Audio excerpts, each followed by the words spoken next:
নমস্কার বন্ধুরা, পুয়ার কিচেনে আবারও সবাইকে স্বাগত। আশা করছি সবাই খুব ভালোই আছেন, আমিও ভালো আছি। আজকে ভাবছিলাম কি রান্না করা যায়, কারণ গ্যাস তো প্রায় একদম শেষের দিকে, তাই বেশি কিছু রান্না করা যাবে না। রাতের বেঁচে যাওয়া ভাত আর 4টি ডিম দিয়েই এই রেসিপিটা বানিয়ে নিয়েছিলাম, যেটা খেতে হয় অত্যন্ত সুস্বাদু। আর বাড়ির ছোট থেকে বড় সবাই কিন্তু একদম চেটেপুটে খেয়ে নেবে। তাই একবার হলেও এই রেসিপিটা ট্রাই করবেন। তাই ভিডিওটি স্কিপ না করে পুরোটা দেখার অনুরোধ রইল। প্রথমেই আমি 4টে ডিম একটু শক্ত করে সেদ্ধ করে রাখব। আমার চ্যানেলের এই রান্নাগুলো যদি আপনাদের ভালো লেগে থাকে তাহলে লাইক, কমেন্ট আর শেয়ার করে দেবেন। ডিম সেদ্ধ করে নিয়ে ঠান্ডা করে খোসা ছাড়িয়ে নিয়েছি। এবার মাঝখান থেকে ডিমটাকে অর্ধেক করে নিলাম। এবার ডিমের কুসুমগুলোকে ছাড়িয়ে আলাদা করে নেব। আর ডিমের সাদা অংশটাকে এভাবে লম্বা লম্বা করে কিন্তু আমি কেটে নেব। এই রেসিপিটা বানাতে বেশি একটা সময় লাগে না, আর খেতেও কিন্তু হয় দারুণ সুস্বাদু। 4টে ডিম আমি এইভাবেই কিন্তু কেটে নিয়েছি, আর ডিমের কুসুমগুলোকে একটা বাটিতে তুলে নিয়েছি।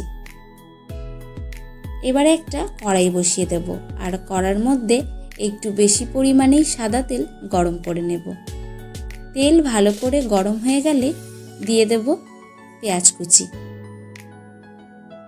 আমি এখানে 2টো মিডিয়াম সাইজের পেঁয়াজ একটু পাতলা করে কেটে নিয়েছি, আর তারই সাথে দিয়ে দিলাম 4টে কাঁচা লঙ্কা কুচি, আর দিয়ে দিলাম 2টো টমেটো কুচি।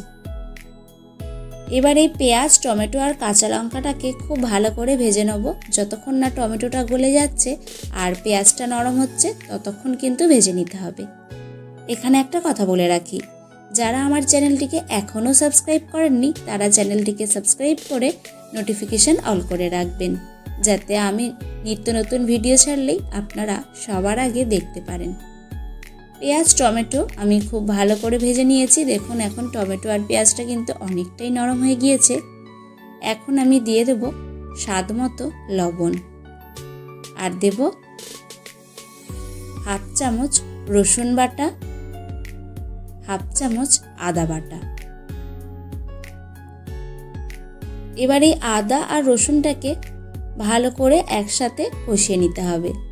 যতক্ষণ না আদা আর রসুনের কাঁচা গন্ধটা চলে যাচ্ছে ততক্ষণ কিন্তু আদা রসুনটাকে ভালোভাবে কষিয়ে নেব। আদা রসুনটাকে কিছুক্ষণ নাড়াচাড়া করে নেওয়ার পর দিয়ে দেব 1 চামচ হলুদের গুঁড়ো।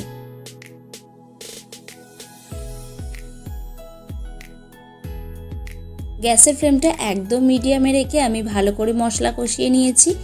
এবার এই হলুদ গুঁড়োটাকেও দিয়ে কিন্তু একটু ভালো করে মিশিয়ে নিতে হবে। খুবই ঝটপট এই রেসিপিটা তৈরি হয়ে যায়, তাই আমি বলবো বাড়িতে অবশ্যই একবার হলেও ট্রাই করবেন। মশলা কষানো হয়ে যাওয়ার পর দিয়ে দিলাম ডিমের কেটে রাখা সাদা অংশগুলো, আর দিয়ে দিলাম 2 চামচ টমেটো সস আর 1 চামচ সয়া সস।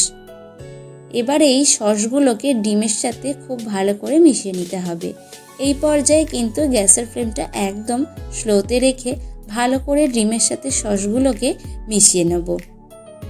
আর আলতো হাতে একটু মিশিয়ে নেব, নাহলে কিন্তু ডিমগুলো একদম ভেঙে ভেঙে টুকরো হয়ে যাবে। তাই আলতো হাতে কিন্তু সসের সাথে ডিমটাকে আমি ভালো করে মিশিয়ে নিলাম। এবারে দিয়ে দেব রাতের বেঁচে যাওয়া ভাতগুলো,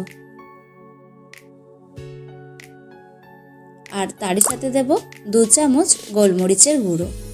আর যে ডিমের কুসুমগুলো আমি আলাদা করে রেখেছিলাম সেই ডিমের কুসুমগুলোকেও এখন দিয়ে দিলাম। এবার খুব ভালো করে কিন্তু নাড়াচাড়া করে মিশিয়ে নেব।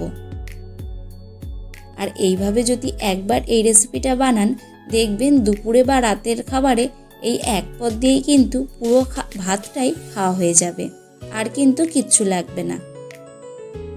খুব ভালো করে সব কিছু আমি নাড়াচাড়া করে মিশিয়ে নিয়েছি।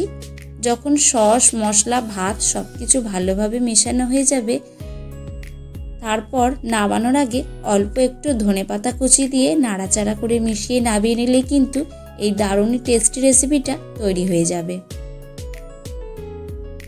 আমি নামানোর আগে ধনেপাতা কুচি আর অল্প পাতিলেবুর রস দিয়ে নাড়াচাড়া করে মিশিয়ে নামিয়ে নেব। আশা করছি আজকের এই রেসিপিটা আপনাদের একটু হলেও ভালো লেগেছে। যদি ভালো লেগে থাকে লাইক, কমেন্ট, শেয়ার করতে ভুলবেন না কিন্তু। আর যদি খুব বেশি ভালো লেগে থাকে তাহলে আপনাদের আত্মীয় পরিজন বা বন্ধুদেরকে শেয়ার করে দেবেন।